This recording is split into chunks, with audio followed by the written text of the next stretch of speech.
Сәлем достар, қазір технологияның дамыған заманы.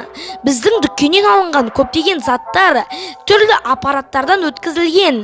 Біз бүгін сіздерге сол аппараттар мен заттардың қалай жасалатынын көрсететін боламыз. Тауықтың жүнін тазалайтын аппарат.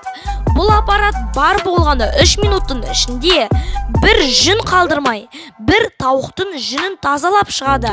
Ал жүнін тазалап болған аппарат бірден тауықтың ішін тазалайтын аппаратқа жібереді. Ол аппарат бір тауықтың ішін 30 секундтың ішінде тазалап шығарады. Сосын оларды арнайы пакетке салып сатылымға жібереді.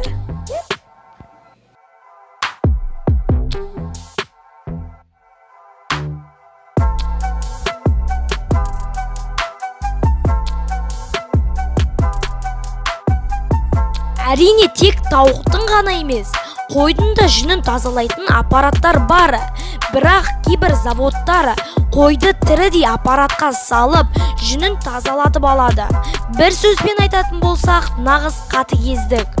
Ал көбіне осы аппарат арқылы жүнді тазалатады. Жүн тазалап болған соң, жүнді келесі аппаратқа салып жіп жасап алады.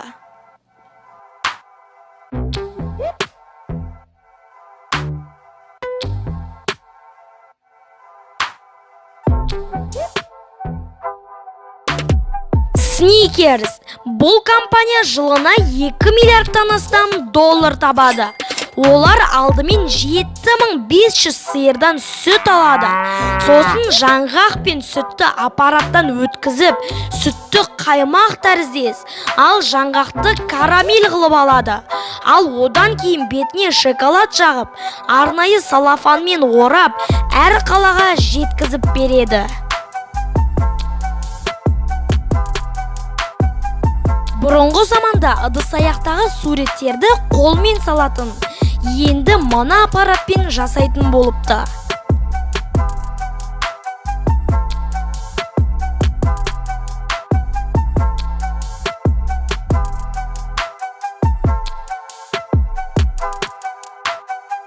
Қуырылған картоп немесе чипсы. Бұл тағамды жасау үшін арнайы аппараттар картопты 6 рет жуады. Ал жуылып болған картоптар бірден түп-түзу болып кесіледі. Сосын тағы да жуылады. Одан кейін барып, мына аппараттағы майға қуырылады.